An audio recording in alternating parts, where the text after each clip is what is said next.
We didn't fully understand this clause, and now that another political party's been embarrassed by it and outed by the Chief Electoral Officer, we need to address this. And we'll be right back here again, some of us, discussing those very points.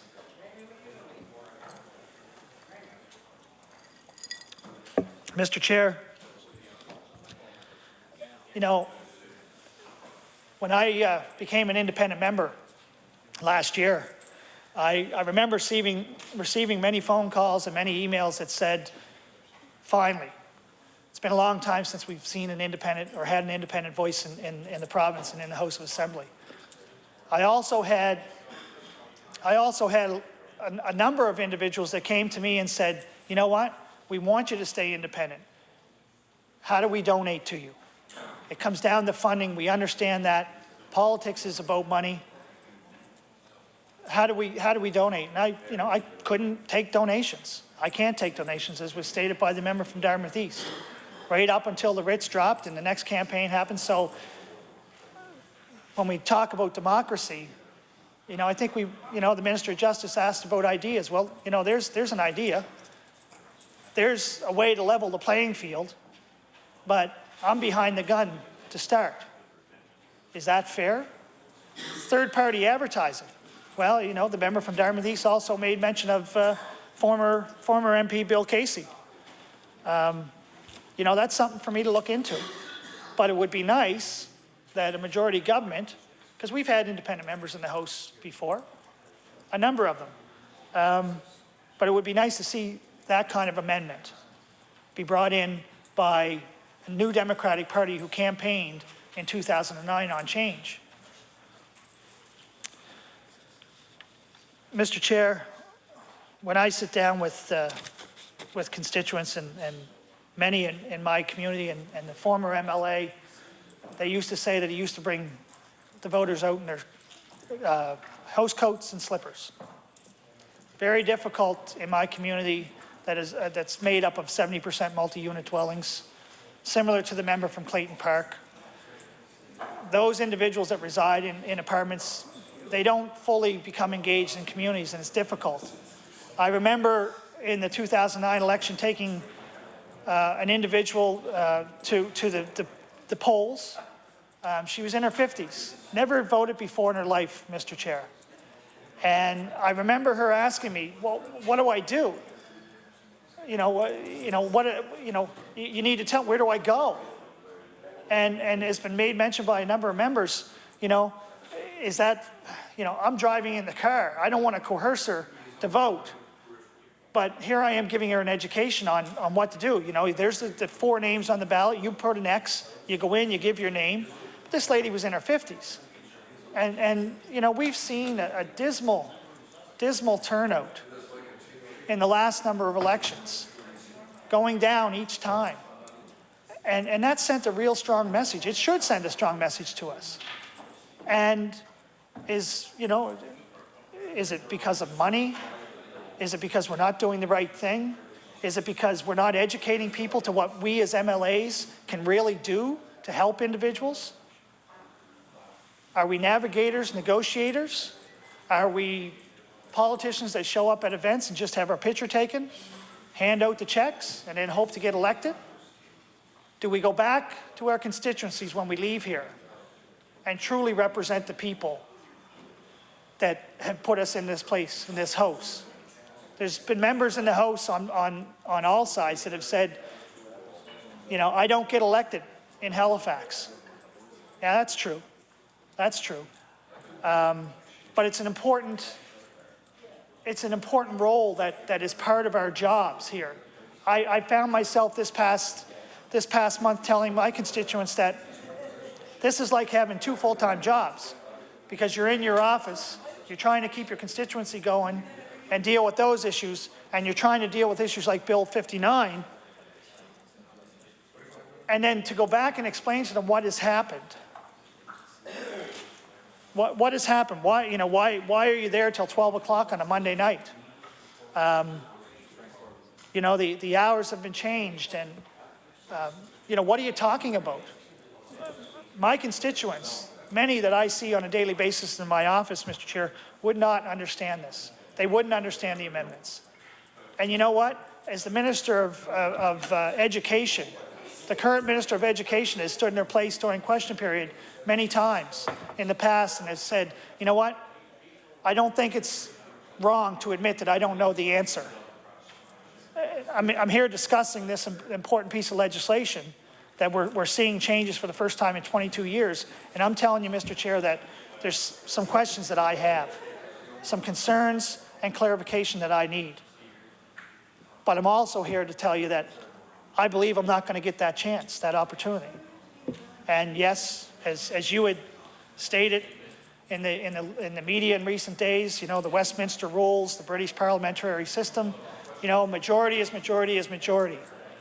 And I guess where the member from Clayton Park was going with the arrogance comment was centered around the fact that, you know, with the majority, we can do a lot. And that's what Nova Scotians believed in 2009. That campaign of change was supposed to bring a new direction to the province, a new respect from the federal government for this province and the government of the day. But when you have a majority that simply throws their hands up and says what many have stated, well, we can because we can. Well, that's hard to accept, Mr. Chair. It's hard to accept because I think what's going to happen in the next election, Mr. Chair, is we have a real interesting opportunity with the electorate. Because when we go on the doorsteps and we talk about Bill 59, we talk about Bill 117 a number of years ago, we've had the Conservative experiment, we've had the Liberal experiment, and now we've had the new Democratic experiment. What's going to be left for Nova Scotians and the electorate to say? It's going to be a shock for all of us. So I think, you know, this is an opportunity with this bill to let Nova Scotians know, especially after 22 years, making such substantial changes, and the importance as to the direction that we see politics going in Nova Scotia, going in Canada. This is a real opportunity for us, all members, to say, you know what? Yeah, we understand there's party lines. That's part of the system. That's part of the game. But we also know that we have to work together on behalf of Nova Scotians. That's the simple fact. That's what people want. You know, if there were members in the gallery earlier this evening and heard all the banter, if we had young people who on a number of occasions might have came to this house for a model parliament, if they would have heard the banter going on in this house, I can tell you what people would say. Same thing as they said before in years past, Mr. Chair. The same thing I've heard in the last 5 years. You guys are acting like a bunch of children. You're making important decisions on behalf of Nova Scotians, and here you are, listen to yous. Listen, is that how we want to increase voter turnout? And I know some members said, well, there's nobody watching at home. Well, Mr. Chair, you know, there's a lot of people watching at home. There's people watching on their computers. There's people watching on the TV. There's people that are real interested in knowing, same as the pharmacist wanted to know last week, that we get it. That we're not just simply here collecting per diems. We're not simply just here spending our time, going through the motions, or as the Minister of Justice said, going through a normal process, the normal process. There's nothing normal about this at all. This piece of legislation greatly impacts the way that we do business, the way that we conduct ourselves in the years to come. It greatly impacts Bill 59, Mr. Chair, to candidates that want to put their name forward.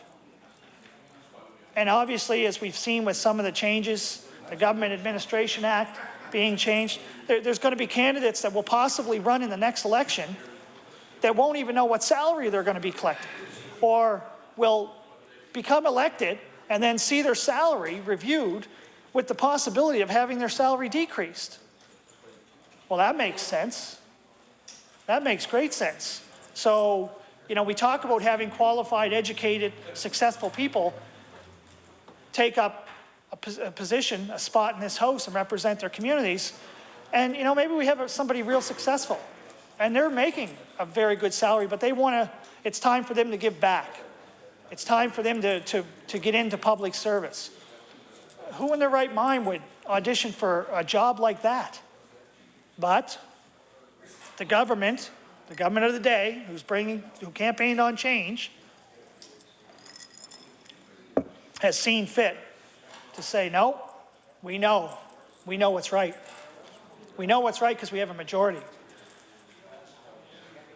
And I hope, you know, people ask me, you know, in my travels, people ask me, are you frustrated? Are you disappointed with the Premier and your role with being removed from the NDP? And I tell people quite honestly, you know, I just want them to get it right.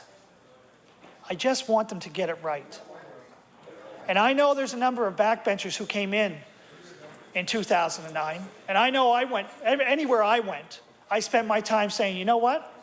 The New Democratic Party will have a majority. They'll have a majority because they got qualified, experienced, compassionate people that believe that it's time to serve their community and serve the people of this province. That's why they got a majority. Mr. Chair, they got a majority because they believed that it was time to do the right thing for Nova Scotians. And that orange wave came in. That orange wave came in, Mr. Chair. But I'll tell you something.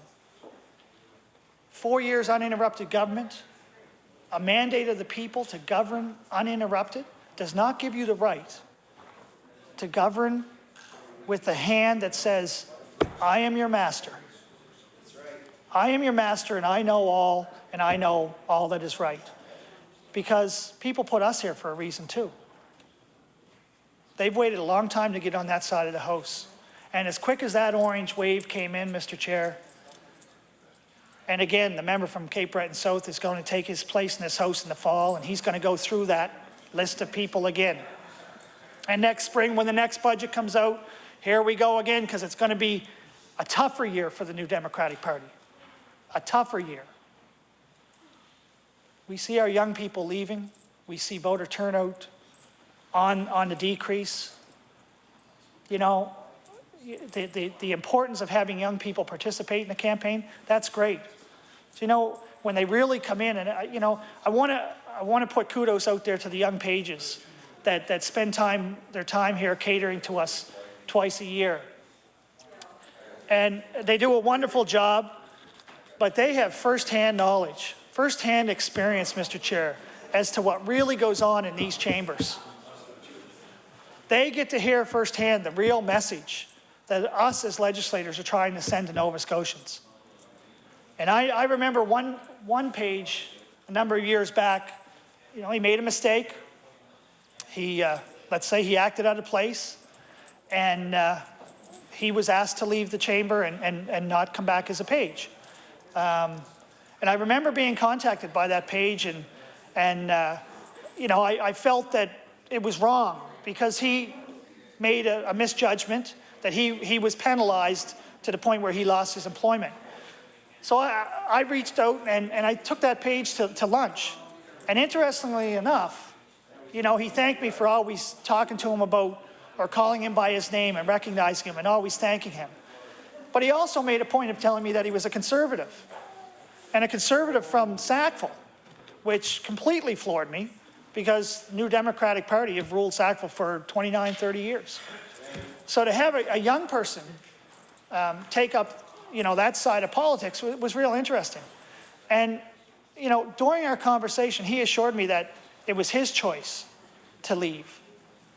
And it was his choice to leave because he was frustrated with the way that we conduct ourselves, with the fact that there are times when we stand here at $20,000 a day and we discuss legislation like making clotheslines legal in this province.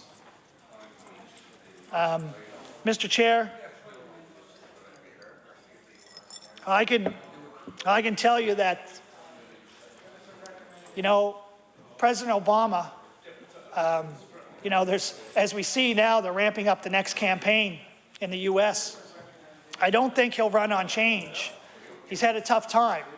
He realized quite early on that when he got into government, when he became the leader, that it's definitely difficult to govern. It's a whole different ball of wax, Mr. Chair. What's going to happen in the next election? Well, Bill 59 comes in. We see limits. We see limits put on $2,000 to constituencies. We see an overall limit of $10,000. We hear concerns of the Chief Electoral Office around the amendments that were rushed in, a bill that will possibly be rushed out of this House. And you know, we have to ask ourselves, are we doing the right thing for Nova Scotians? Are we getting this right? Are we spending enough time and adhering to the serious concerns of someone in a position of authority who we've placed there? Are we giving that individual her dues? But more importantly, Mr. Chair, are we giving Nova Scotians their due? Because I'll tell you what'll happen, what's going to happen. I'll make a prediction like the member from Cape Breton South made. Be a little different. I can tell you there's going to be a mistake. There will be a mistake. Because as voter turnout goes down, Mr. Chair, so does voter volunteers and candidate volunteers. It's difficult. How much time do you need to spend with your team to make sure that they adhere to all of these rules? But as it was in 2009, we've seen the New Democratic Party criticized for union funding. How aggressive is that going to be? We put a cap after discussing Bill 117 in 2007. We put a cap on funding for campaigns of $5,000. Yet the very next election, we seen a problem. And was that problem precipitated by the fact that we rushed that through? That the then Minister of Finance stood in his place at that time and stomped his foot and said, this is an important piece of legislation. We need to get this through this House this session. And when many members of the government side sat here in opposition at that time, said, no, you're right about one thing, it is important. Well, we're right back here doing the same thing, Mr. Chair. Bill 59 is important. After 22 years, we're making changes. And yes, Mr. Chair, to the government's credit, some of them are very positive. Some of them are very positive. But there are real concerns, and when it comes from somebody like Ms. McCullough, I think we should listen to that. I think we should really listen when the minister says he had no idea that third-party funding was going to be contentious. Yet that member benefited in the 2009 campaign from third-party funding. And he knew that after the election, after being elected and being sent into cabinet as a minister, that in the fall, when the Chief Electoral Officer came out and said, we need to do this. We need to change this legislation and put a limit on this. Because I recognize now that the way of doing politics in Nova Scotia has changed. That's what she said, Mr. Chair. So the minister drafts up legislation. It goes before the Chief Electoral Officer. She reviews it and comes out with some very strong recommendations. Yet when it's tabled in the House of Assembly in this session, the minister says he has no idea. Well, I know the member from Richmond has spoken at great lengths about the commitment of the minister around justice issues, specifically around grassroots approaches to justice. Hearing that statement and seeing a bill brought in on a Friday and hearing that comment that the minister made at that time, I had no idea that it was that contentious. And then changing it up on a Monday, that's a real sour message, I think, to Nova Scotians. 2007, Bill 117, 2 years later, campaign fines. Fines coming out of a campaign. Did we learn our lesson? No. Why? Maybe because we rushed it through? We didn't think it through? Here we are in 2009, 2 years later, we're going to have an election. What's the possibility that we're going to make another mistake? That another political party that another candidate will make a mistake. And those of us in opposition that have taken the time to come here today and speak at great lengths and to hold or make the effort to hold the government accountable to working with us, that should tell Nova Scotians that we have real concern. We don't want it. Why not eliminate the possibility of making a mistake? Why not get it right? Because I'll give the Minister of Finance credit. He's not standing in this place right now. However, it was towards the end when we got the third reading that the former minister stood in his place and said, this is why we've done it. It's important. We can do it because we have the third party support.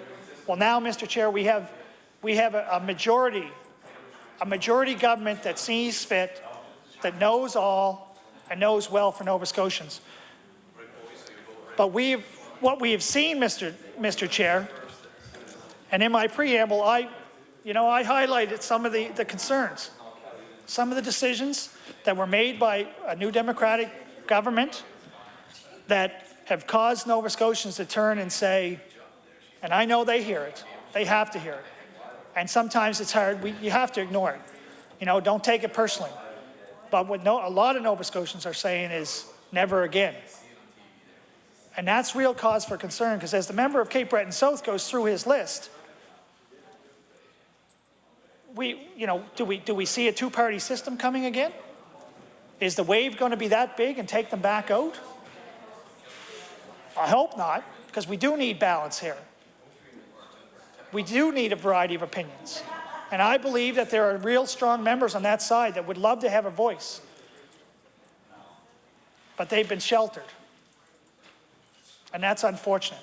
But I know that when they go back to their communities, when they go back to their constituency offices, I know they're good people and they're going to want to answer those questions. I say, Mr. Chair, that, in taking this time, I hadn't heard it earlier, but I have to go back to Bill 117 and put my foot down and say, you know what? Let's get it right. That's what we're here for. We're not here to banter back and holler back and forth at each other, even though we understand that it's part of the game. What kind of message are we sending out to Nova Scotians? If you look at the pieces of legislation that we've passed in this House over the last number of years, many of them have been housekeeping bills. The NDP has continued that tradition. And now we have the NDP who are going to rush this bill through the same fashion that the Conservative government rushed through Bill 117 in 2007. So I'll ask you one question, Mr. Chair, and I'll end on this note. Where is the change? I don't see it. Thank you.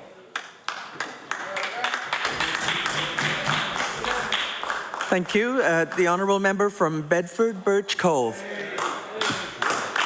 Thank you, Mr. Chairman. 822. Thank you, Mr. Chairman. I'm pleased to rise today to speak to the changes to the Elections Act. Last week, I had the opportunity to go speak to the 1st Bedford Scout Troop. My son used to be a member of this troop. He's now a venturer, but this group had asked me to come in and talk to them about what we do as MLAs, the role of the Queen, the role of the opposition, political parties, and all of that. And I had the opportunity to take along Parliamentary Democracy in Nova Scotia, the booklet that was done for D250, and those kids were fairly well informed, in part because they'd already been thinking about the whole issue. They had a little questionnaire to fill in so they could complete their badge. I guess it was a civics badge for scouting. And they were quite a lively bunch. We had a great conversation back and forth, and of course, because we just had the federal election, it did give us a lot to talk about. Certainly, they had seen all the election signs, and some of them had parents involved in the election, et cetera, et cetera. And one of the things, we talked about what do MLAs do in the legislature, and of course there's a little entry on that on page 51. And one of the things it said that MLAs do is study all bills. And so that has really been at the core of what we've been talking about here, the issue of studying this particular bill. What we've been saying here is that we are concerned about the lack of study, the apparent rush to pass this bill, the eagerness to ram it through at all costs. And when we did come forward with some issues, the government did act on one of our main concerns, which we appreciate, which would have been third-party spending. We were, quite frankly, a little shocked that that issue hadn't been dealt with in the original bill, because it certainly had been discussed in on a number of occasions, the role of third-party spending. And so when the bill came forward without the minister having even read about this, we were somewhat surprised. But to his credit, the minister did act on that particular issue, and we saw some change there. So that's what makes the current sort of impasse all the more shocking to us, I guess, without trying to be overdramatic. But we have to ask, why not look at the concerns we are raising? And the government seems to be adamant about passing this bill, whether it's in its best possible form or not. And we have to ask, why?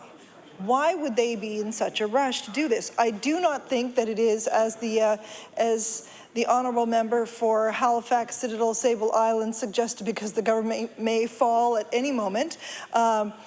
If so, I just want to let the backbenchers know, come on over, there's lots of room here for you, but I really doubt that's what's going on. So you have to ask yourselves, why are they in a big rush to pass this? And quite frankly, the only reason I can think of is ego, because they had to give on the third-party spending because they were taking a kicking in the media over that, and they don't want to give again. Oddly enough, just as an aside, when I was looking through this book, which is for the most part really quite excellent, and the kids really liked it. They thought it had, great pictures and timelines and things like that. When I look at the section that says, how do I get my voice heard between elections, it says join a volunteer group, and a number are listed there. It starts off with the Ecology Action Centre of Clean Nova Scotia. And then it goes on to say Canadian Federation of Students, issues related to college and university students such as tuition. But nowhere is ANSA mentioned. And ANSA actually represents more students in this province than CFS. But oddly enough, it's missing from this book. I thought that was just kind of an odd thing. But anyway, on to the Elections Act. Now, I've previously discussed a number of highlights of the new Elections Act. One of the things that it deals with is improved access for voters and enhanced voting options. And really any opportunities that allow voters to vote easier or gives more dates for voting, I think is a good thing. Our colleagues in the third party proposed some changes around having someone who comes, who would represent people who have disabilities, and that's a good thing. And the second highlight would be independence and accountability of the Office of the Chief Electoral Officer. And it makes the CEO an officer of the legislature, appointed in the same manner as the Auditor General, appointment of returning officers through merit-based selection process, now be appointed by CEO, not Governor and Council. And I've spoken previously about the need to have good training for our elections officers. One of the things, returning officers, one of the things that we saw during the federal election was a lot of confusion around the issue of identification of voters, where they were being told by elections officers, you have to have a driver's license. And in fact, there are many other ways that you can be identified during an election, and that was not made clear to the people who worked for Elections Canada. And that resulted in people leaving the polls very upset and frustrated because they couldn't vote. And I have to say, for me, that's always a big concern. I do know that for working on the census, you have to take a literacy test. And it seems to me that that's one thing that we should be asking our elections officers to take, because if they can't read the instructions well enough to understand what the provisions are for identification, how can they be expected to turn around and tell people what those are accurately? We do not want people being turned away from the polls. I thought that where we have provisions that are dealing with the independence and accountability of the office of the Chief Electoral Officer in this bill, I thought it somewhat ironic that that the governing party declined to have her talk to us about her concerns about this bill. To me, it seems ironic to me. It seems odd. Why, if you're going to have this person be an officer of the legislature, then why would you not turn to her expertise when we are bringing in this bill? So to me, that raises concerns for me. Why would we not want to hear from her? It seems to me that she has credibility and that she has, if they are going to put that kind of trust in her, why would they not, in fact, call her to hear her opinions on that? The third section of the new Elections Act that deals with modernization and simplification. So that would be the simplified procedure for the conduct of recounts, modernizing the language in the Act, and it includes a provision to incorporate best practices in geographic information services, list management, and other relevant technology. The fourth, and this is the original Act, not the amended version. The fourth highlight, I guess, would be improved accountability, enhanced provisions for the protection of personal information and for security of the list of electors. And I guess, you know, that is an area around which I have a number of concerns, because all of a sudden, when the amendments came in, they also included the possibility of providing to political parties the voting record of electors. And from that particular, in not how they voted, but whether they voted. And quite frankly, I think Nova Scotians would be a little perturbed were they to hear that our government it plans to provide information on whether or not they voted to political parties. I rather suspect that they would say, I don't want them to know. Now, it is true that if we have good election day organizations, we will know who voted because we have people in the polls. But the thing is, that's information that we've worked for. What concerns me is suddenly we want to pass this out. And the reason that's been given is that the ruling party wants to identify young voters.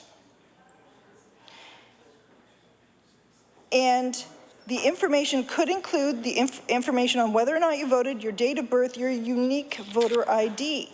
And this issue has actually come to be a very large issue in the U.S. In Virginia, what's called the No campaign planned to mail out information into neighborhoods to tell people whether or not their neighbors voted, so they could actually pressure their neighbors into voting. And you know what? That sounds like a crazy theory, and I've got an article here which I'll be happy to table. But it's the kind of thing, I'll table it when I'm done.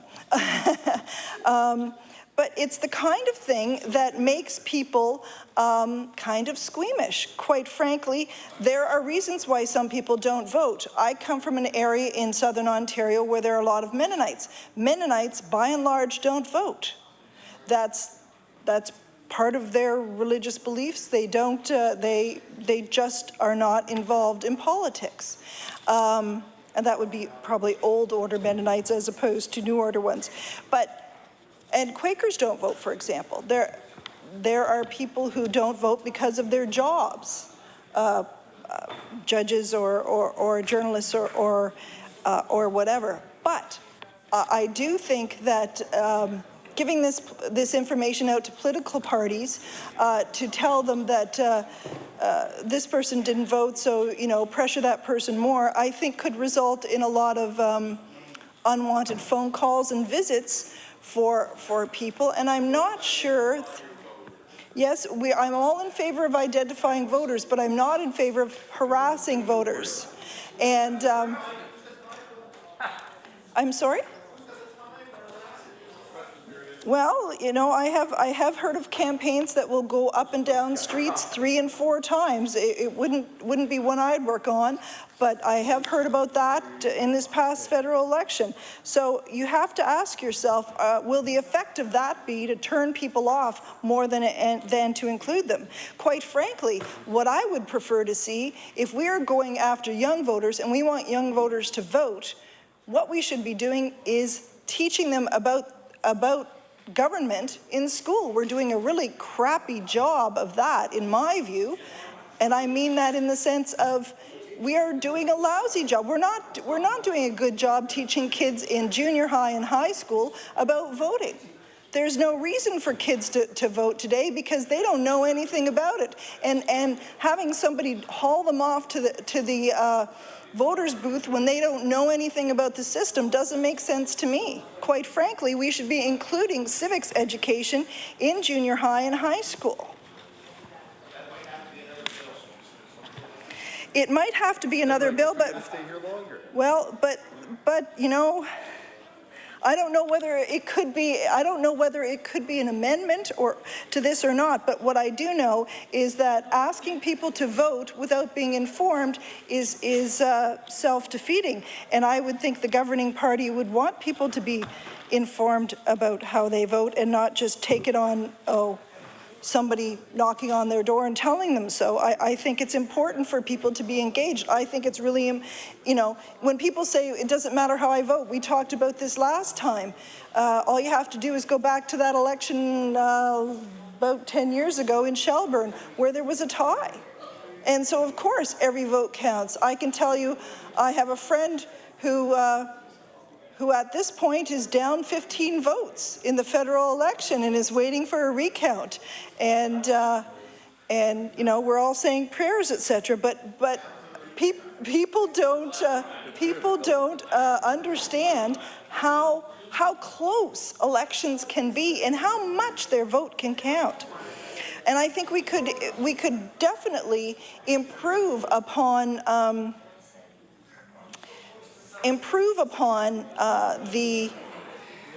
the number of young people voting if we actually taught them something about it. I mean, why would we expect them to know anything about it?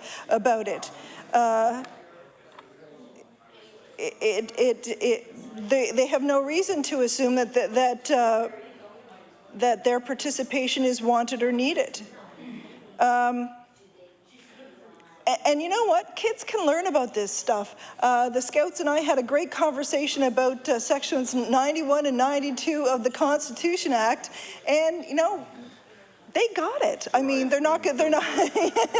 No, their eyes did not glaze over.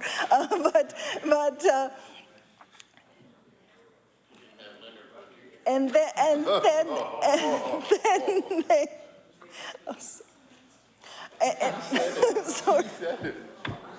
And then we talked about what's a municipal duty and responsibility, and they weren't going off to be constitutional lawyers or anything after we had our discussion, but they did get it, and they were very engaged and they were very lively, and I think that we're doing our students a disservice by not teaching them this valuable information.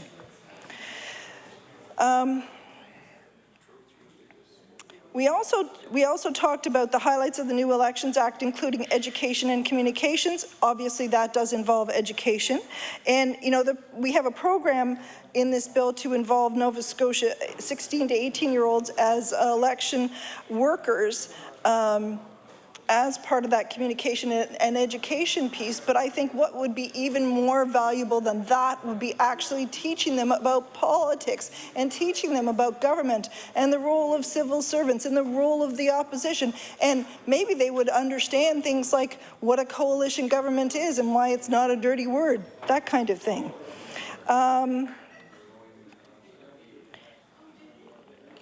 One of the concerns I have around the identification on the voters list is the business of age. Quite frankly, I have no problem if anybody knows I'm 50 years old, but there are people who do not want their age out there. I know.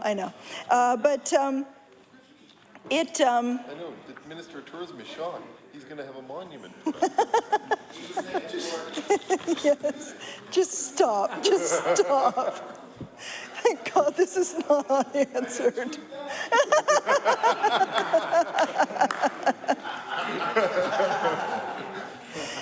But there are people who do not want their age mentioned. You know I have friends who are actresses and they routinely lie about their age. Sorry, Lenore, we know how old you are. And I know the birth date too. I just think that, you know, we're using a sledgehammer to deal with a problem that ought to be solved with education instead of providing ages to political parties. I think we should actually be giving young people the tools to be able to make good decisions, to make them want to vote, as opposed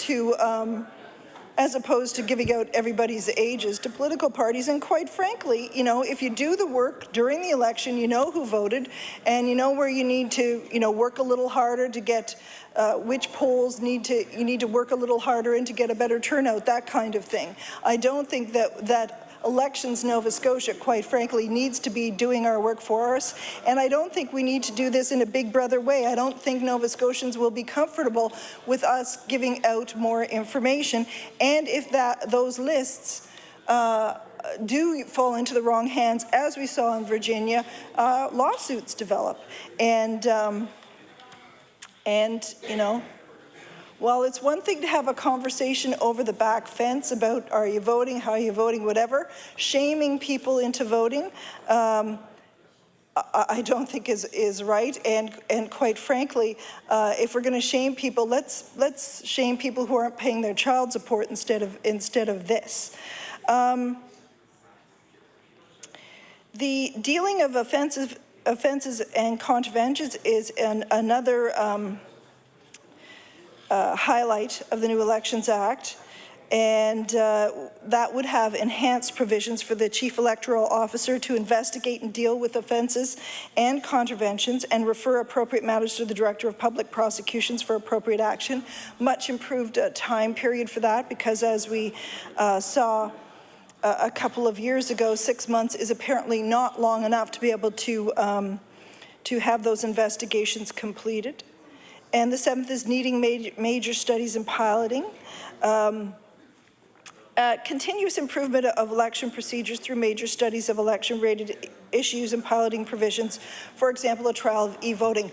Unlike some of my colleagues, I'm not a big fan of e-voting. I think it works well for places where there are not political parties, but I think the level of organization that you see with a provincial election as opposed to a municipal one could be open to abuses. We're allowed to hold, yes, we are allowed to hold divergent opinions. In fact, you're not allowed to heckle your own member. Leonard is being so quiet. And that's a good thing. I do agree with my leader that, in fact, we should perhaps be looking at the reinstitution of what do you call it? Enumeration, because, quite frankly, I think that we can trace the advent of falling voter participation with the institution of the permanent voters list. I'm not convinced the permanent voters list is the way to go. I'm not sure it's accurate. Anybody who's knocked on any doors knows it isn't accurate. And I think that for a lot of us, I think that may be the problem. I don't think voter participation has changed all that much in the last 20 years. I suspect it has more to do with the institution of the permanent voters list, and I think that we should go back to enumeration. And some of my colleagues would not agree with me on that, but I mean, you can opt out of being on the permanent voters list, so I mean, it's not really all that that accurate. In terms of, I should table that. Washington Post. That Washington Post article, actually, if I could have that photocopied and have the original back, I would appreciate that, because that's my only copy there. In terms of the issue around this bill, that I guess I don't understand what the rush is, why we need this. It's 2.5 years to the next election. I mean, in theory, we could go after 1.5 years, but it's not likely that this government is going to willingly go to the polls early. This bill originally went through a year of consultations, and I think the report that the elections commissioner issued was a thoughtful document, and for the governing party to bring in a bill without having actually considered all of her recommendations, I think is odd. I think was premature, and for them to come back with amendments that deal with things outside of the scope of her recommendations, I think is ill-advised as well. For this government to push 18 pages of amendments in a matter, try to push 18 pages of amendments in a matter of hours is unreasonable, and I think it diminishes the work that went into that original report, and it also diminishes what we do here. This isn't a clothesline bill, and it does not. It doesn't need to be rammed through. There's no reason why we couldn't have some, as I have said before, sober second thought.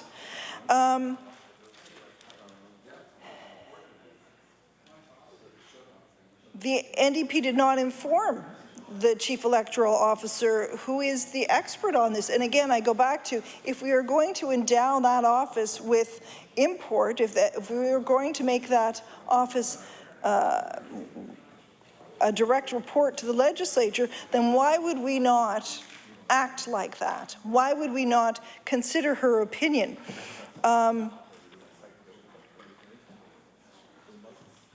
I don't think that it makes sense. Now, we gave our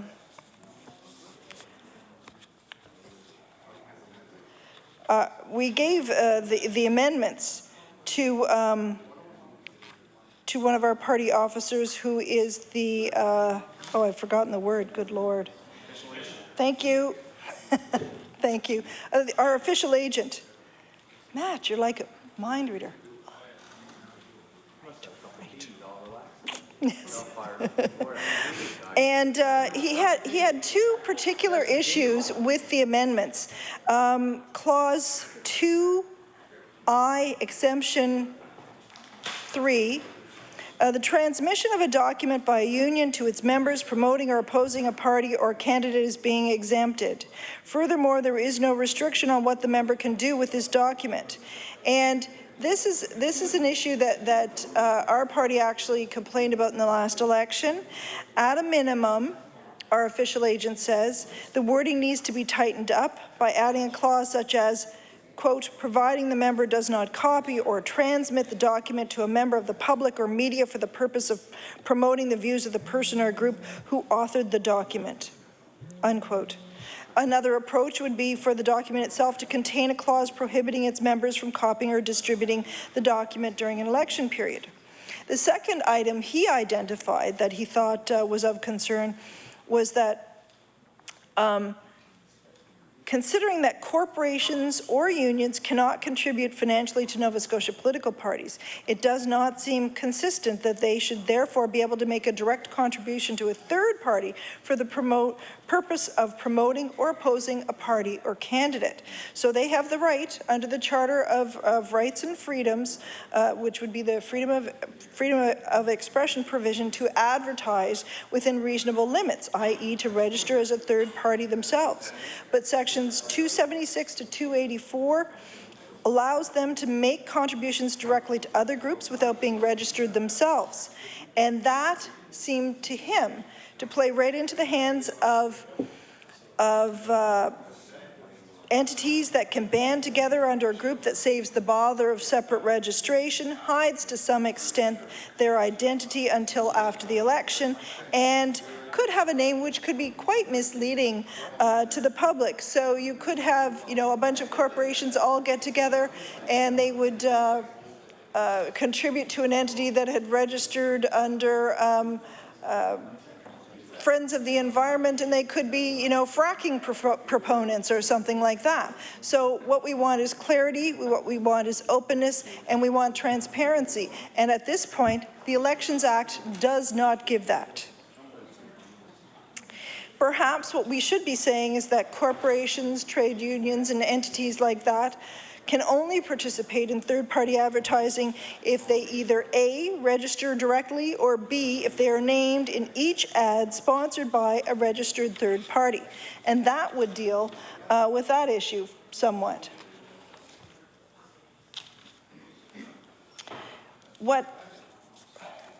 I know that the government members are frustrated right now. They're having to sit here until midnight. And, quite frankly, I have other things I could be doing tonight too. But I do feel that we have to do due diligence to make sure that when this bill is brought in, it's the best one possible.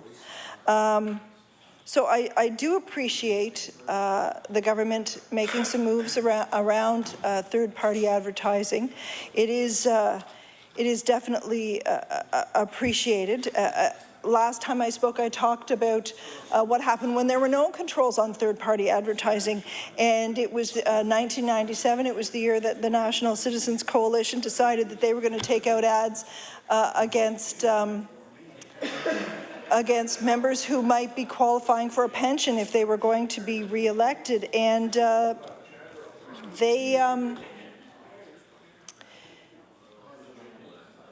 they inflated the amounts they were dealing with, etc., and they took out an ad against a young Nova Scotia member of Parliament saying that he was going to get $1 million pension if he were re-elected.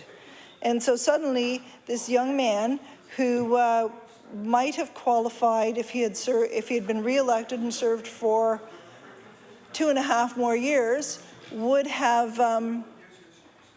qualified for a pension that was, I think, somewhere south of $30,000 a year. Suddenly, that became $1 million pension, and it didn't matter that this member had fought against big government pensions. It didn't matter that the political party that had clearly identified pensions as an evil went on to, in fact, all accept those pensions. It didn't matter that he had fought to have the age limit, the age at which you could begin collecting a pension raised to age 55. All that mattered was that people heard that number, $1 million. And the result was, because he was only 35 or 36, he was defeated. And as I said before, I know about that story because that was my husband. He was the youngest member of Parliament at the time in Nova Scotia, and they went after him in radio ads, and he lost. And 3.5 years later, he came back. But the fact was, there's no controls on third-party advertising in terms of truthiness, I guess we would say, to borrow a word from Stephen Colbert. There's no impetus on them to, I mean, they can say all kinds of things. And as we saw in this past federal election, you can have groups out there doing whisper campaigns, phone campaigns, radio campaigns, and they can be completely inaccurate. And until you're faced with one of those as a member, you don't realize how devastatingly effective those campaigns can be. And the worst part is, at that time, third-party advertisers had no controls on how much they spent. But MPs did. And so it's not a level playing field. And what we are looking for here is, in fact, a level playing field. And I'm afraid that at this point, the changes that the government has been willing to make, while improvements over the previous bill, do not bring it up to the standard which we think is acceptable.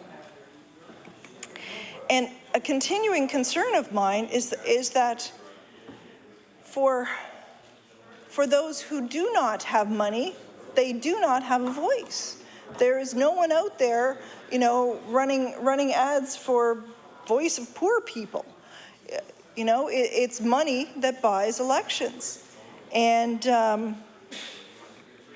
that is a continuing concern of mine. I am pleased to see the government bring in some changes, but in my view, it's still not enough.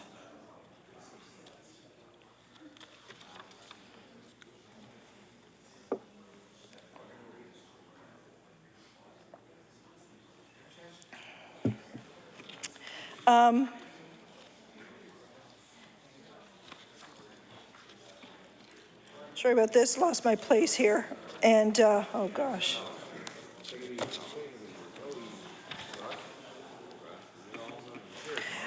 I would like to actually go back to the issue of education and communications. To me, a lot of what's gone on over the last while, in terms, perhaps not everything can be laid at the foot of the voters list, but I do think that it is of grave concern that people don't seem to understand politics anymore. They don't seem to understand what we do. They don't. When you knock on doors, or for example, the member for Cape Breton. Cape Breton South was saying that he was running into people, and they were saying to him, "How come you're not running in this election?" And that was during the federal election. And I'm always surprised by that. Or people will say to me, "I don't know, you know, are you an MP? Are you an MLA? Are you a councillor?" They don't understand. And when I go to talk to classes, I always say that everything you do is governed by government. So if you got up this morning and you had some cereal, the fact that the ingredients are listed on the side is the result of government action. The fact that there's any controls on what they can put in there, and not salted up with a lot of poisons or ingredients that aren't what they say they are, is because of government oversight. When you got on the school bus this morning, the maintenance of that bus is regulated, the size of that bus is regulated, what goes into that bus is regulated, the gas that goes into that bus is regulated. The driver had to take a certain kind of driving test because of government. Everything you do is affected by government to some extent. And so when people say that, government isn't important, or they don't believe in politics or stuff like that, I just think they're missing the boat, and I think it's kind of sad. And I do think our young people need to have the opportunity to understand that kind of thing. I think we're really missing the boat at this point.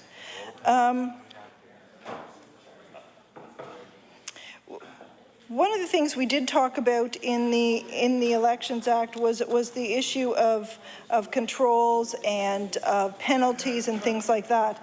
And I am concerned that elections be run fairly and that they be run according to the rules. And you know, last election we saw an organization trying to evade that. And I think that I don't know how much of that goes on. I can't imagine that a whole lot of it goes on, but I do think that it has been an issue. And you know, we certainly saw some things going on in this past federal election that were not according to Hoyle. And so, you know, when we have groups that are, whoever they were, calling identified voters of Party A and saying, oh, well, this is Elections Canada and your polling station has been moved due to events beyond our control, I think that indicates a level of willingness to cheat that sort of boggles my mind, quite frankly. And I don't understand, I mean, seriously, is winning an election, winning a seat that important that people would be actually willing to cheat? And apparently the answer is yes, because this happened in a number of locations, particularly in Ontario, but we have heard about this occurring in here in Nova Scotia as well. And I have to say, I find that very sad, and so I think we need to make sure that the Elections Act includes the ability for the Chief Electoral Officer to be able to investigate events like that, and that includes, you know, being able to trace phone calls, phone numbers, that sort of thing. If they go back to disposable phones, you know, I don't know what you do with that, or if they go back to numbers that are outside this country, which apparently was happening in Ontario, you know, I don't know what you do about that. But it does seem to me that if people are willing to go to this length to win a seat, that we have to be able to go to the lengths to prevent them from using trickery to gain them. I don't think it is. I don't think it speaks well of our democracy if, in fact, people gain seats by behaving in this particular manner. And I don't think that. I mean, don't get me wrong. Elections are important, seats are important, and all of that, but I just can't imagine why people would cheat to win a seat, because if you're caught, the result is pretty devastating, I would think.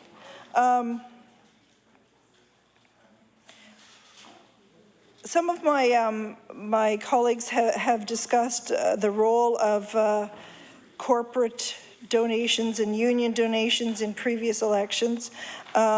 And I think they've been pretty thorough about that, because we have seen a big change in the donations that went to candidates in the years leading. You know, if we look at the 10 years between 1999 and 2009, we saw almost $500,000 go to candidates of one particular party, and yet in 2009, when we look at that, there were very few donations that went out. In fact, what I see is one donation to the member for Cape Breton Centre for $200, one donation to the member for Cole Harbour for $5,000, and one donation to the candidate for Halifax Clayton Park of $750, and that's a far cry from $760,000, which is what it had been over the previous 10 years. And I realize that's comparing one election with a number of years of elections, but even if you divided that up between the elections of, what was it, 99, 2003, so 4 elections. So, you know, say roughly $100,000 a year, roughly, versus basically $6,000. That's a big change. And I think what it does is level the playing field. And, you know, anybody who's been down in the United States when an election cycle has kicked in, whether it's for Congress or local elections or for the Senate or whatever, can see the effect of money. And in fact, we've seen the effect of money, because leading up to the declaration of the election, when the writ was dropped, we saw one party advertising an awful lot. And I believe that continuous cycle of advertising had an effect on the outcome of the federal election, and it makes you wonder about, well, actually it doesn't make you wonder, it lets you know what the effect of money is in terms of electoral chances, because I do believe that had an effect on the eventual outcome, and I hope that future leaders of any party are not subjected to that kind of 2-year bashing on the airwaves, because I think it diminishes who we are and what we do, and I think it diminishes the electoral process.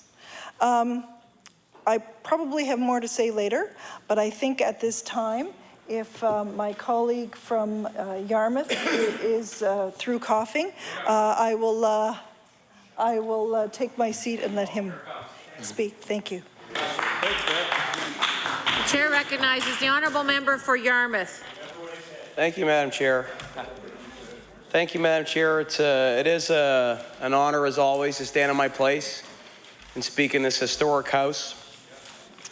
This, I believe, is the 3rd time that opposition parties have been forced to resort to filibuster tactics. Yeah, we've been forced to. This is the 3rd time this has happened. In a simple attempt to slow down legislation, have some sort of sober second thought on legislation before we rush it through.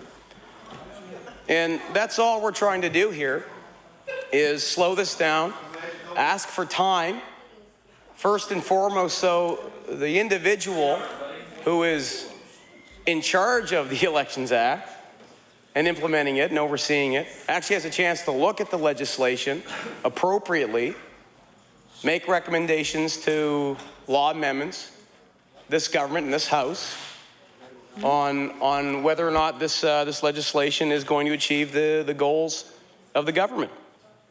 Because we've got questions about this. Questions about the potential loopholes that are in this legislation around third-party advertising. And whether corporations or unions or any third party can have undue influence on the electorate and the public simply because they have enough money to do so, simply because they have a message that they need to get out there.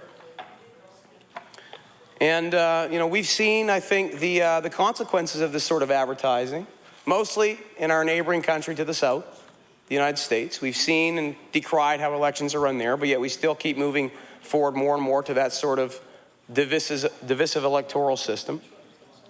You know, in my election, in Yarmouth, my by-election, I had the great opportunity of speaking to a number of constituents, many constituents. We tried to get to every single door. I believe I got to almost every door in the constituency, in our beautiful area of Yarmouth, the voting district of Yarmouth. Voting constituency 52, the last one. You know, I got to go through Chibougue and talk to the many fishermen that live down in that windswept landscape. I've got to discuss issues with hunters and farmers from the interior in areas like Carleton, Arcadia, Hebron. We got to meet great business people from the town of Yarmouth who live out in Port Maitland, Kemp, all over the place. You know, and there was, believe it or not, despite the variety of demographics in Yarmouth and the various regions we have in that voting constituency, a lot of people said very similar things. Not one person I talked to appreciated the way that negative advertising has been used by all political parties, by third parties, because it's used in such a way that takes the focus away from the issues around the policy challenges that we're supposed to be talking about in an election, and focuses more on providing misleading statements out of context, on character assassination, and on untruths.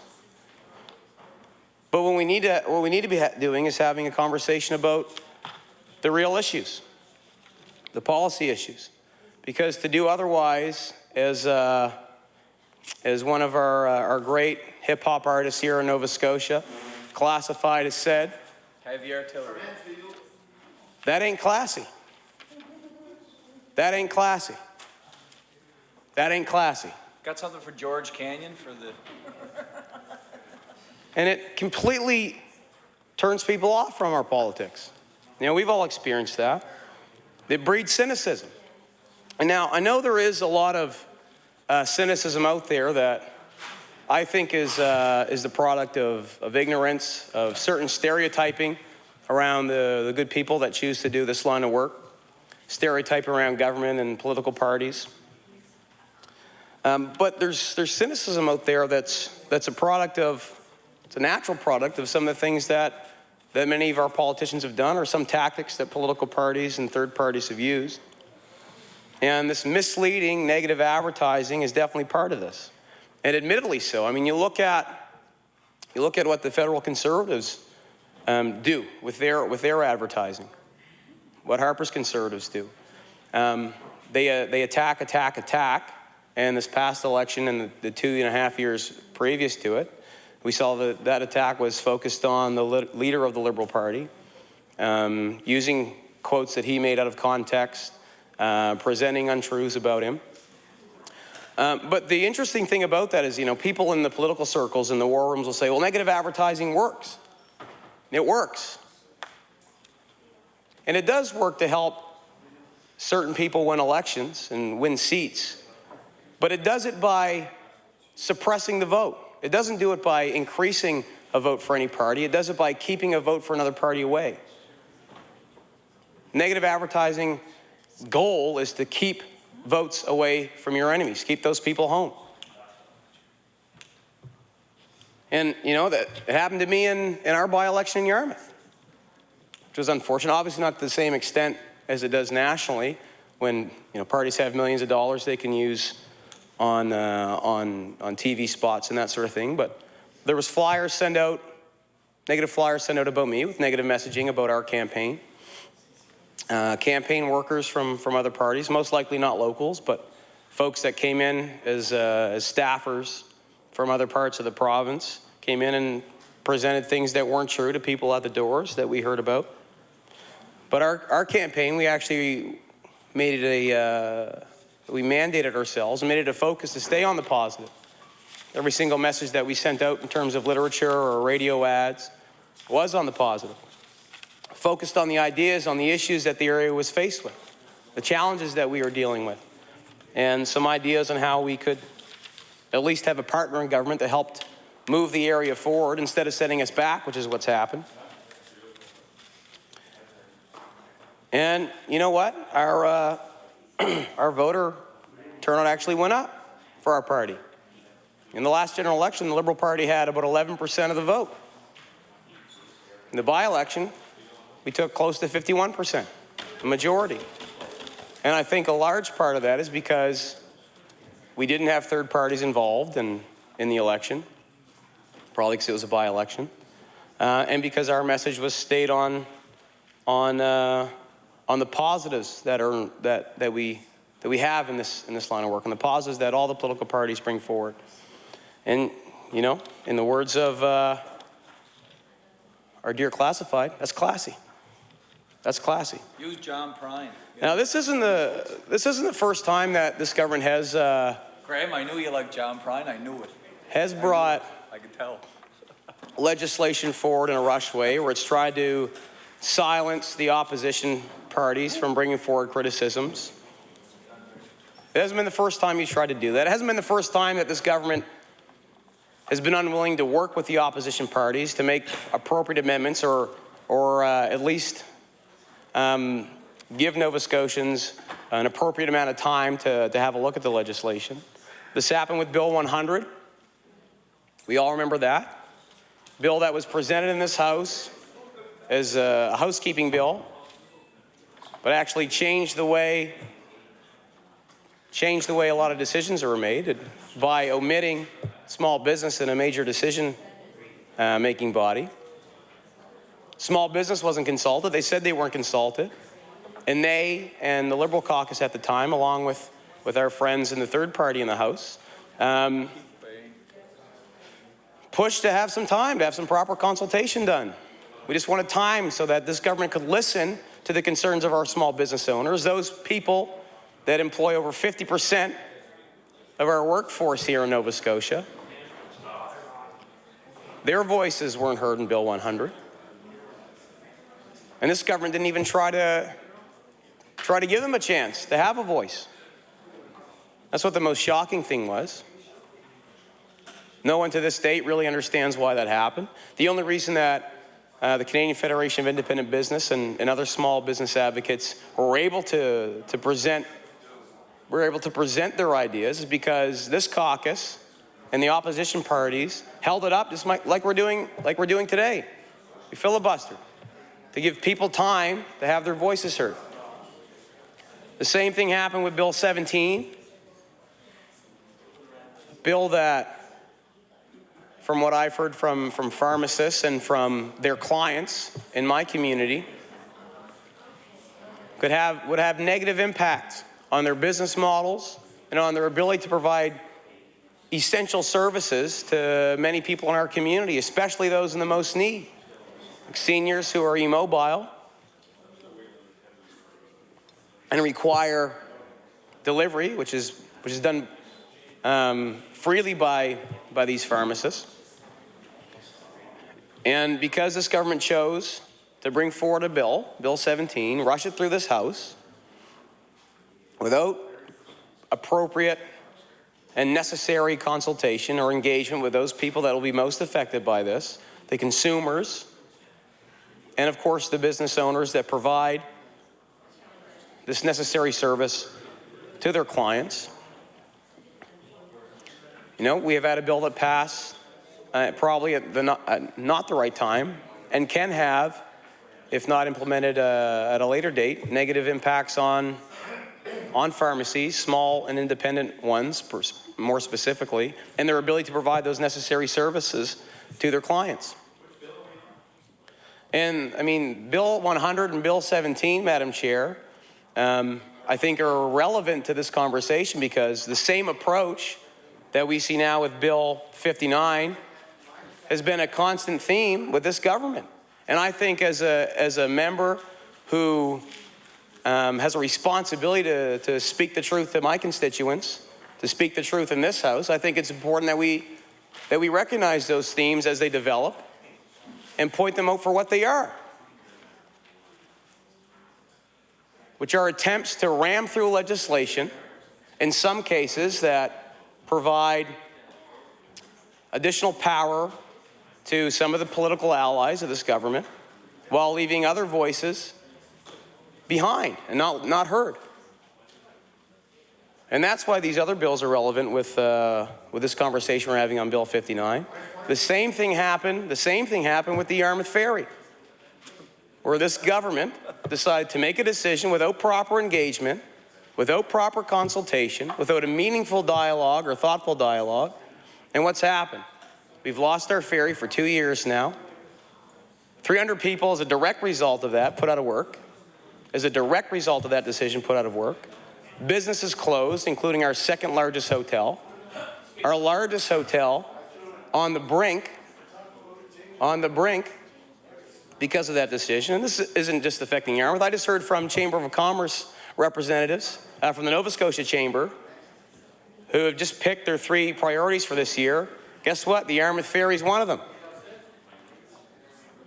And all we're saying is, like Bill 59, along with the other issues, this government needs to be able to take the time to think about them appropriately, do the analysis, talk to the people that you need to talk to, engage those affected in a meaningful way so that you don't rush through and make decisions rashly that will have negative implications on the electorate.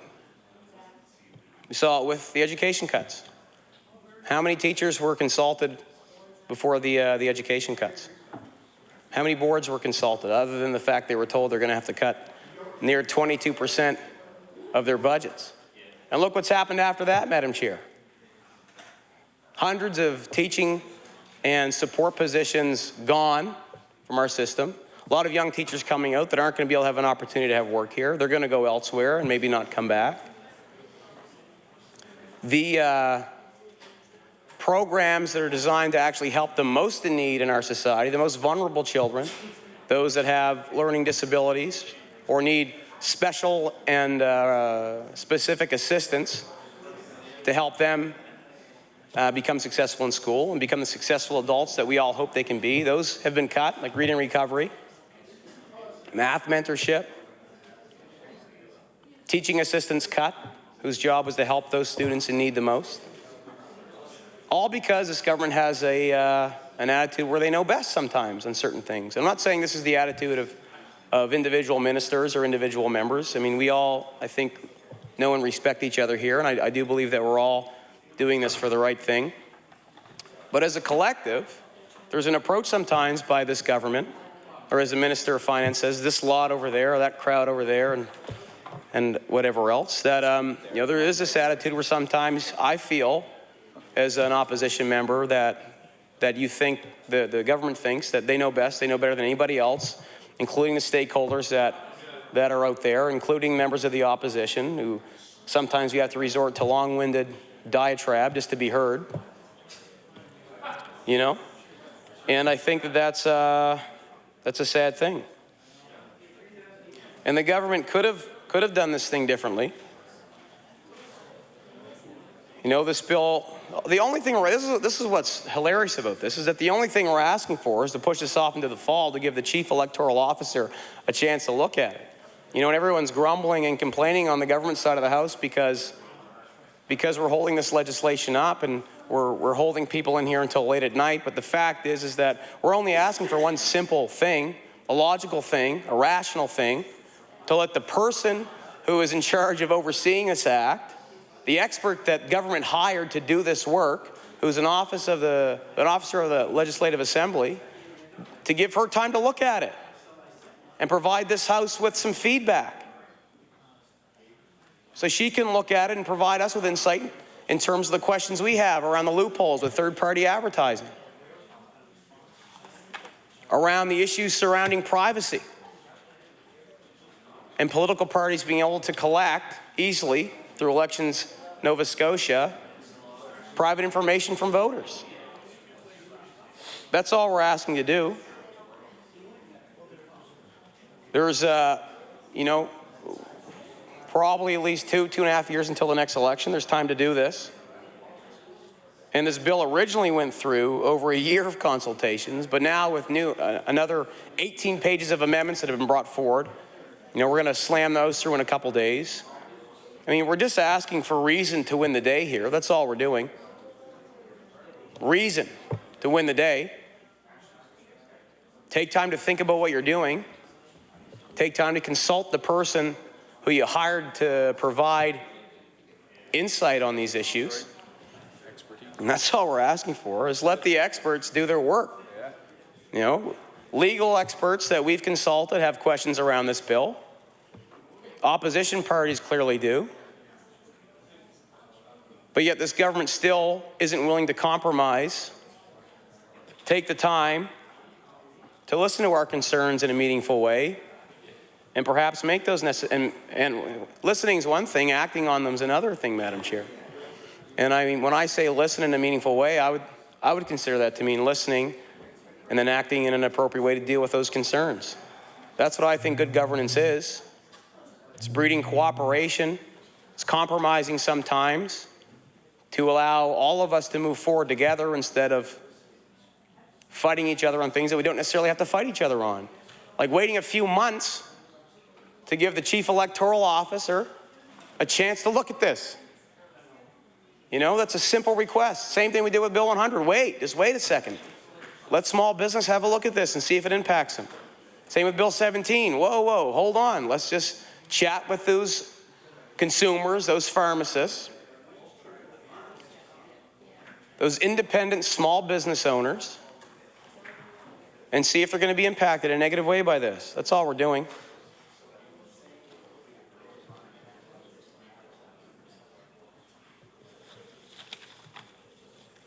And I don't think that's too much to ask for. You know, and we obviously talk a lot and we all care a lot about engaging youth. A demographic that is very civically engaged. You know, I don't know if I'm considered a youth anymore, but I was. I am, okay, thank you. But you know, as a student leader in Halifax and in Ottawa, there was one criticism that was always leveled against students and young people, that we were apathetic when it came to politics. You know, that we were apathetic, an apathetic generation. Totally not true. In fact, if you look at the statistics, you'll see that youth from our generation of myself, the member from Glace Bay, and the member from Hammonds Plains, Upper Sackville, we were actually the most civically engaged generation. We were volunteering more than any other generation before us. We were involved in charities more, involved in doing activist work through the many communication tools that we have. But what we need is a political system that actually engages those young people, that includes them in part of that conversation. And that's focused more on cooperation and working together. I think, because that's what I've heard from young people in Yarmouth, is that that's what they want. You know, there's a lot of bickering, blah, blah, blah. And I explain, well, of course there's going to be arguments and debating, because that's what democracy is about. It's about ideas, it's about policy, it's about different paths you can take to move forward. But when we're looking at Bill 59 and the potential we could have to have third parties unduly influence the electorate, I don't think that's going to be helpful for engaging youth. Youth who, as I said before, want to be engaged in the process, who don't just want to be told what to do in commercials, who don't want to be told how to think, who want to think for themselves and act freely and be meaningful participants in an electoral system that's inclusive, and where the corporations and the unions that have money to funnel into advertising campaigns don't control the airwaves. And I'm thinking, you know, what message are we sending to youth by potentially having these loopholes in this legislation? But more important, what message are we sending to youth and all Nova Scotians as a government when you're not even willing to come to the table and compromise on things, to cooperate? And I mean, the member from Pictou Centre asked what we want, and we've been very clear about what we wanted in the House. We've been very clear in our press communication outside the House. We want time. We want time so that the chief electoral officer can look at this legislation as she's mandated to do. The one person who's in charge of overseeing this legislation, overseeing this act, and implementing it, the only thing we're asking, which is a simple, reasonable, logical request, because she's indicated she hasn't enough time to look at these amendments, is to give her a chance to look at it. And for some reason, we don't have a government that's willing to do that. And the leader of our party, leader of the Liberal caucus of the opposition, has asked that before. Why not? Why not give this independent thinker, this expert, a chance to review this legislation and provide insights on the questions that the opposition parties have? Why not do that? That's a simple question. And I'll throw that question back to the member from Pictou Centre. Why not do that? You've heard what our request has been. Why not do that? We haven't heard, Madam Chair, through you, to all members, a reason that's been provided by this government for why we shouldn't have to do that. We don't have to be here in this House till 12 o'clock at night. Right? We don't have to be. But the fact is that this government has put us in a position where this is the last resort we have to try and force this government to take a second sober thought on this legislation, give the Chief Electoral Officer a chance to review this legislation and the 18 pages of amendments that have been brought in, and let her provide us with insights on the questions that we have, as I said. Because to not do so, that ain't classy. That ain't classy.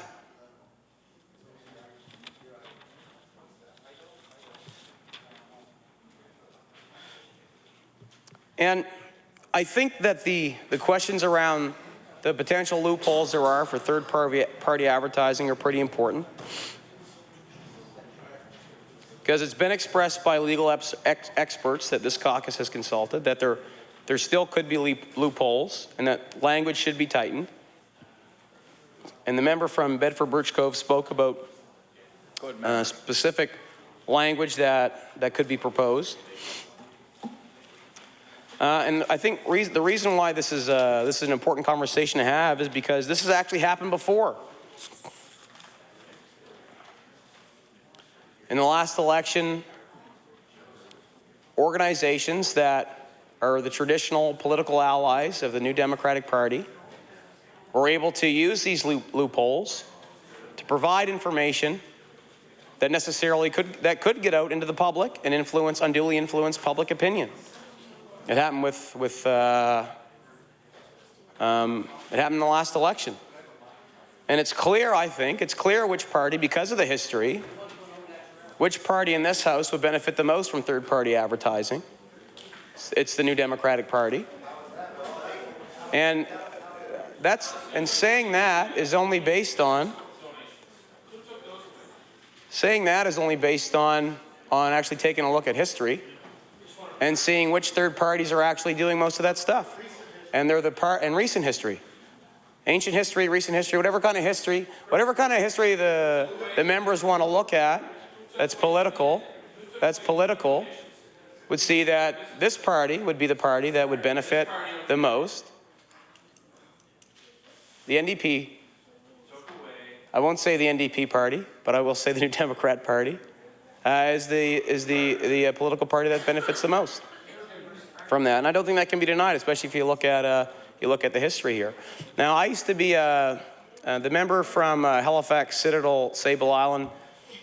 You know, I actually enjoy hearing his voice very much in the House.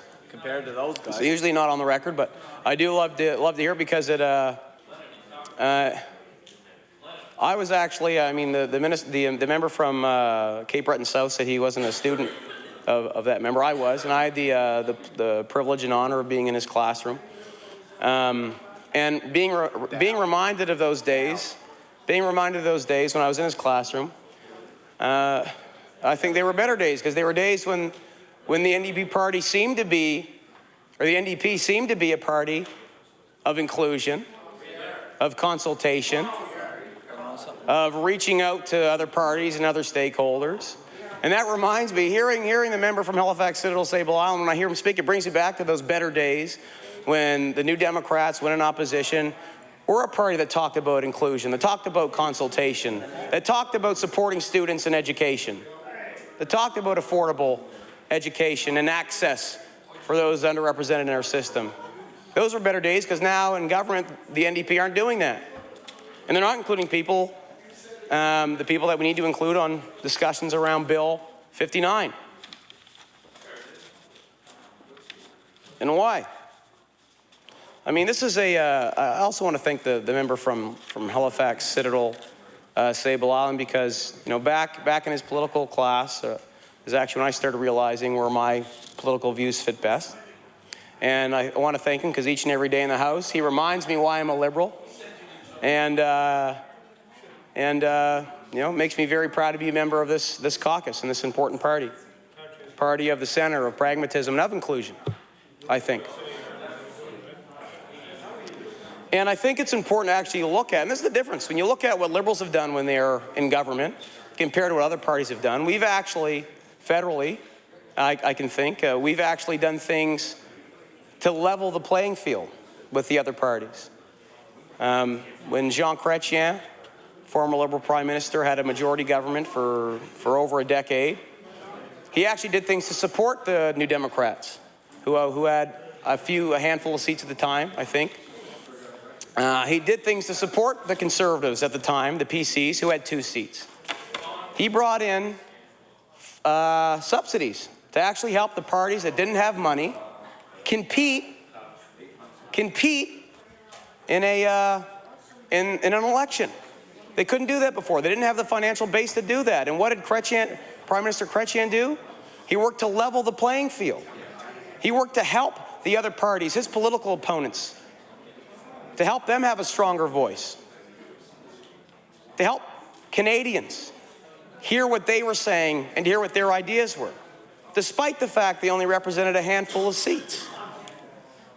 How are you helping us? That's the Liberal record in terms of supporting opposition parties.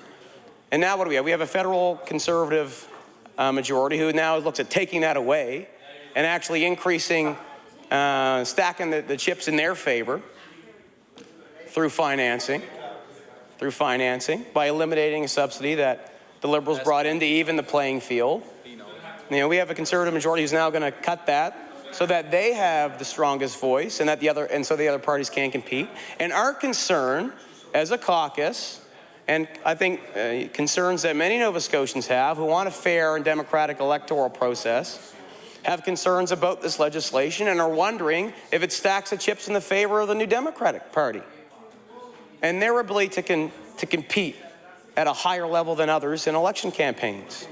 And that's a real concern because as a member of a party who actually worked to level the playing field, it'd be a very sad day if a government in power made decisions or allowed loopholes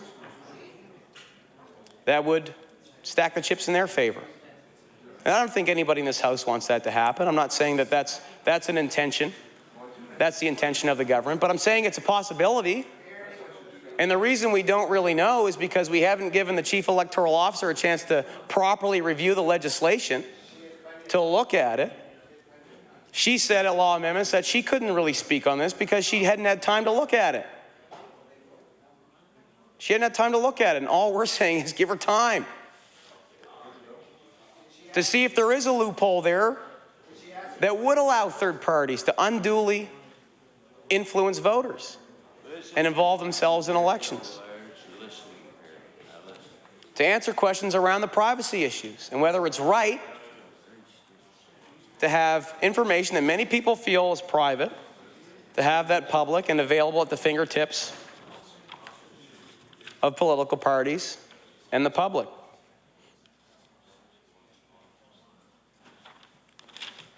And these issues around the privacy concerns I actually think are very important to stop and take a look at. And the sections of the bill which are focused on this are 44, 52, and 57, whereby it seems that information that many people feel is private in nature can be made public and available to political parties of all stripes. Information on whether or not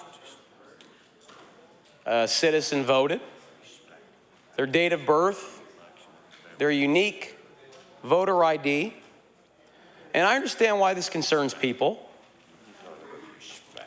because one thing I heard pretty consistently from voters, especially from seniors in my constituency, is that they actually hate getting polling calls. They don't like talking about how they vote or if they vote or where they vote, because to them that information is sacred. So one thing they have, they can keep private. The one thing they have, and I understand why they want to keep that private, because, you know, if it's ever known how someone voted or if they voted or not, then that information could be used against them. I mean, we've seen how this government has acted to constituencies that haven't voted New Democrat members. See how they acted in Yarmouth towards our constituency. You know, we see, and there's a fear out there that if you don't vote on the, yeah, I mean, the Minister of Tourism and Economic and Rural Development, I know is a positive person, and I think that all conversations we should have in here should be positive. But that doesn't mean we can't criticize decisions that have been made. That doesn't mean we can't criticize in a productive way the approach of this government to many pieces of legislation. And I understand why people don't want government or political parties to know whether they voted or not, or how old they are. Because there is a risk in the minds of some, they've expressed it to me, that they could be punished for that they'll be treated different than other citizens who acted differently. I have to reassure people on a daily basis. It doesn't matter to me if you're a Yarmouthian, if you live in Yarmouth and surrounding area, whether you voted Conservative, Green, NDP, for the handful that still voted NDP in the last by-election. Doesn't matter how you voted. I have a responsibility to treat everybody equally and fairly, no matter how they voted. And I made a personal commitment to my constituents to do that. But I understand why there's a fear out there by some that if anybody ever did know how they voted, or if they voted or not, that they would be treated differently by their representatives, by their governments. And is that fair to put them in that situation? Whether someone votes or not, that's their democratic right. And is it fair, Madam Chair, to put them in a position where they feel that those issues that are private are made public? And that's a simple question to ask, isn't it, Madam Chair? You know, have the concerns of these citizens been heard? As the member from Sackville, Upper Hammonds Plains, Upper Sackville, has that member ever talked to his constituents about this? Has he consulted with them on Bill 59? If so, how many? How many constituents has he talked to? And has he heard concerns from people that are worried about these privacy issues? Has he heard about them, Madam Chair? Order, please. The chatter is getting too high. The honourable member for Yarmouth has the floor. Thank you, Madam Chair. And I just think that these are questions that Nova Scotians do have. And you know, there hasn't been that much publicity over this issue, so perhaps a lot of us haven't received a lot of calls. But when it comes, and we're not going to have an election for another couple of years anyway, at least. So I'd understand why this issue isn't on the minds, perhaps, of a lot of our constituents, but it will be next time around when the next election rolls around. Oh, you're right. Then I guess it could be an impending issue soon, as we have a by-election in Cape Breton North. And people will ask questions then about why are there third parties now advertising a lot more than before? Why is there corporations or any sort of organizations pooling their resources together to try and influence the vote? Why is this happening? If these loopholes are in the system and they do allow for these things to happen, then I think people will start asking questions come time for the by-election or in the next general election. And as I said, the only thing we're asking for is for time to allow these questions to be answered. I mean, I've been asked by the members opposite why we're doing this. I've answered them. For the sake of a few months, for the sake of reason, for the sake to give the professional that you put in charge of this a chance to look at this stuff appropriately and have a meaningful conversation with us. But I haven't heard an answer back, Madam Chair, about why we shouldn't allow that to happen, why we do have to ram this legislation through, why we do have to disregard the opinions of the opposition parties. I haven't heard an answer for that question, and that's probably because no member opposite on the government side has actually stood up to debate this bill or its merits. We haven't heard one member stand up in this committee to discuss it and present an opposing opinion to explain why these concerns aren't legitimate. We haven't heard why. We haven't been told why these concerns aren't legitimate. We haven't been told why the government has refused to give the chief electoral officer time to look at this. We haven't heard answers on that. In the words of my boy Class, that's not classy. That ain't classy. Ain't no way to go. That ain't classy. Ain't no way to go. And it's right. The member from Digby Annapolis has a point. It's not respectful either. It's not classy or respectful. And all we're asking for is time. And I mean, we don't have a Senate in Nova Scotia, Yes, it is. Time is on our side. a part of the House that can provide sober second thought to legislation that's rushed through. You know, and the Senate actually, whether you agree with how it's comprised or not, the Senate plays a pretty pivotal role in our British parliamentary system here in Canada as a sober second thought to legislation that's brought through. We don't have that here in Nova Scotia.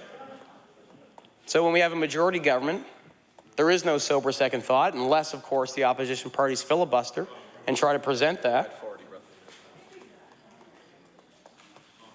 That's all we're asking this government to do, is to take a sober second thought on this, or to at least allow the chief electoral officer, as I said before, the person who you put in charge of the election system in Nova Scotia, of this act, who's in charge of implementing it and overseeing it, that you just give this person time to look at it and address these concerns that opposition parties have put forward. At the very least, that's what we can do. That's an easy compromise position, isn't it, Madam Chair? Instead of sitting here and getting frustrated with each other because we feel our voices aren't being heard, the government seems to be angry that our voices are now being heard, being forced to be heard by them. You know, why is it not an easy compromise, a gesture of cooperation to just say, okay, we'll wait. We'll wait a few months. We'll bring this back in the fall after our chief electoral officers had a chance to review these amendments appropriately. Why not do that? We, myself and the member from Pictou East, become good friends in this House. And as we've mentioned before, and as I've mentioned before in this House, I'm always willing to extend a hand across partisan lines, which I'm doing virtually now, I guess, with the member from Pictou East. But I can only do that if a hand's extended back. All of us can only do that if a hand's extended back. And where's the hand been extended by this government? It wasn't extended when you made the decision about the Yarmouth Ferry to cut it and put people out of work. A hand wasn't extended in Bill 100 when you refused to listen to small business owners and opposition parties who had concerns about it. A hand wasn't extended on Bill 17 when pharmacists and consumers were worried about the services, their ability to receive services in the future. And it's not happening now with Bill 59, Madam Chair. And the question is why? You understand why opposition parties would be suspicious about this, because you've benefited from the stuff that we're talking about in the past. And if there's a loophole in the legislation, in the amendments, that allows that to happen again, who are we to think that that wouldn't happen? It only makes sense. Give us a gesture of good faith. Delay this bill instead of rushing it through. Give the chief electoral officer time to review it. And then we'll come back and vote on it again in the fall. Case closed. We're out of here. That's all that needs to happen. But instead, again, we're forced here to discuss the merits of this bill. And I know there's a lot of good things in this bill. Things that I hope will strengthen our electoral system in the province, that will ensure that it's a system of integrity. But there's also real questions we have on certain aspects of the bill. Privacy, as I mentioned before, and the potential for loopholes for third parties to unduly influence the electorate. And where's the hand extended across to meet with us in a compromised position? It hasn't been extended. We're giving you a chance to do that through this filibuster. to say, all right, we'll hold off. It's not a filibuster. I've been informed by my leader that this isn't a filibuster. So, Madam Chair, I'd like to rescind any comment I made that related this to a filibuster. But what we're doing... It's a better word. Okay, and the Minister of Finance agrees it's not a filibuster. So, Madam Chair, as the good member I am, I'll recognize when I made a mistake and apologize to the House for using that language. What this is a debate. And that's what democracy is. And I do want to put this on the record. The Minister of Agriculture is another good member in this House. And there's few people I've met who can use the comedic device of a pun as well as him. I want to commend him on that. I'll give him that. I want to commend him Gotta hand it to him. on his ability to use puns in a very effective and funny way. Good minister. Gotta serve them all. And that's the only question that we've asked here. That's the only question we've asked here is why we can't have time to review this. I know that we don't feel there's a real need to rush this through. As we mentioned before, as many members, I think all the members of this caucus have mentioned, we're not going to have an election, general election, for another couple of years. And we're wondering why we need to hammer this through now. It's a simple question, and I think it's a simple compromise that could be reached to provide us time to consult with the folks that you put in charge of reviewing this stuff and see if the questions that the opposition parties have are legitimate and if they can be addressed through further amendments to the legislation. It's that simple. It's that simple. Ask the member from Halifax Citadel, Sable Island, who's a political professor. He knows that it's that simple. He would tell you that it's that simple. We could find a compromise position here. We could have a compromise position here where we just say we'll put it off to the fall and discuss it then. Because I was in the members' classroom, as I said, back in university. Well, the lesson that we did learn in class, I must admit at the time, when it comes to the British parliamentary system, was that Multiple choice. we wouldn't know how, we were never taught how a majority government could fall when they had a majority and before their mandate was over. He must have been sick then. But what I hope and what I appreciate is that teachers, Sabbatical. what I appreciate about our teachers and our professors, what I appreciate about our teachers and our professors in our education system here is that they have a commitment not to just teach students on one particular day or any given year. They have a commitment to our young people to teach them on a daily and continued basis. And so I look forward to the next lecture I receive from the member from Halifax Hill to explain to me how the majority government could fall. That's a lesson I did miss in class if it was presented. And I'd like to learn now on how that could happen, because it's something that I think is very interesting. And as I mentioned before, Madam Chair, one thing that I've always appreciated about the member from Halifax Citadel, Sable Island, I appreciate in his class when, during that class, my first political science class I had, the first class I had in university, when I started realizing my political values and principles fit best within the Liberal Party. I want to thank him for that. And I want to thank him again for continually reminding me on a daily basis in the House why I'm a member of the Liberal Party. I appreciate it very much.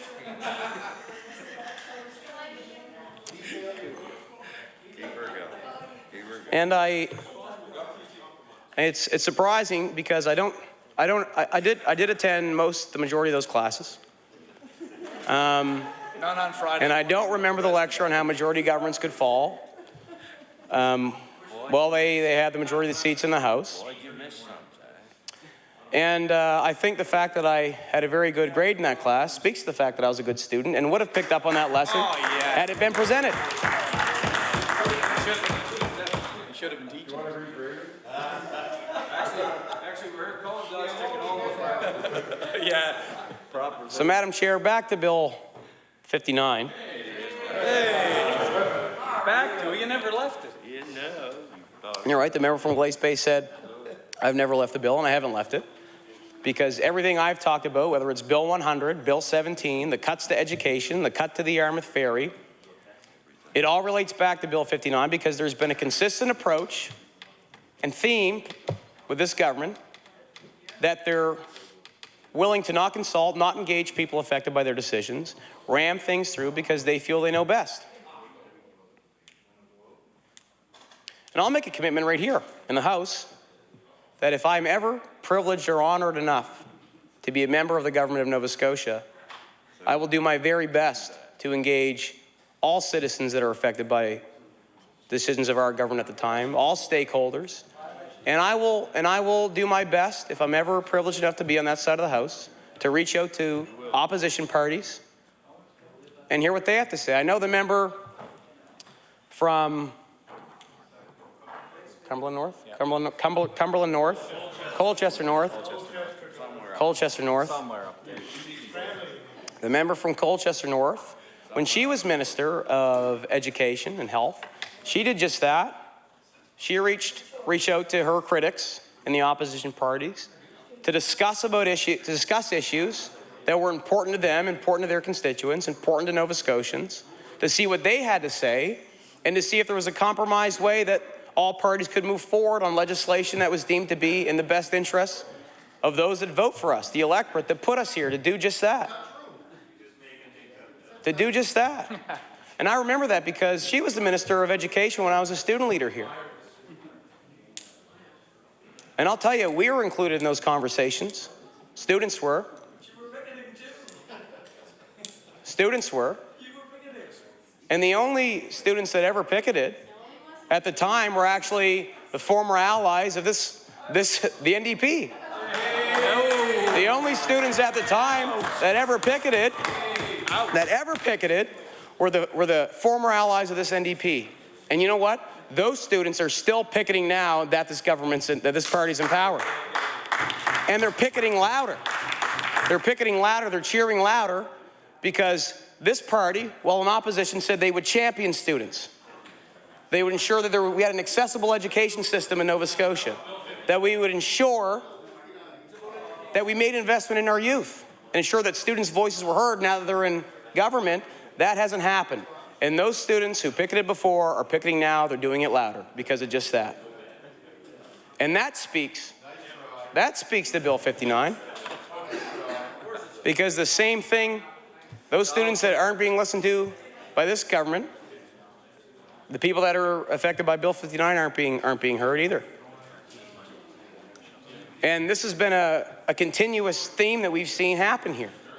My question is why? Why? Just because you have a majority government doesn't mean that you know best and better than everybody else in the province. Doesn't mean you know better than the stakeholders who are professionals in a lot of these fields, who are affected by the decisions you make. Doesn't mean you know better than your own chief electoral officer. And all we're saying, as we said before, is take the time to listen. Take the time to listen and address the concerns appropriately. That's all we've ever asked for. That's a reasonable request. It's a logical request. And quite frankly, I'm not sure as a member in this House why it can't be accommodated, to be honest. Why? Why can't it be accommodated? I've been asked, and the member from Victoria, the Lakes, suggested that members of the government, perhaps in the backbench, are wondering the same thing. Why this can't be accommodated. Or maybe they're not. I don't know, but they should be. I think we all should be wondering that, because every time that there's legislation that's brought forward in this House that affects all of us, that affects our constituents, especially when it affects the way democracy works in the province of Nova Scotia, everybody should be consulted. And of course, sometimes, even when you're in government, and even if you have a majority, compromise is a necessary solution. Because it shows that you value the opinions of constituents that didn't necessarily vote for you. It shows that you value the opinions of your peers in this House, who were duly elected as you. And it shows that you value the voices of all Nova Scotians who sometimes aren't heard. And that's an easy way for this government to actually do that, to demonstrate to Nova Scotians that they do care, that they're concerned about the voices that aren't represented in their caucus, and are willing to work with the people that represent those voices. Compromise solution, cooperation. That's how democracy should work. And Bill 59 is about democracy. And Madam Chair, I do hope that the members of this government will be willing, at the end of our debates today, at the end of these discussions, to take that time, that necessary time, to reflect on these amendments and to allow the person that they put in charge of this act, of its implementation, give that person time to review it. That they take the time to review the concerns and discuss the concerns that are presented by the opposition parties around privacy. Everybody I've ever talked to cares about their privacy and things that are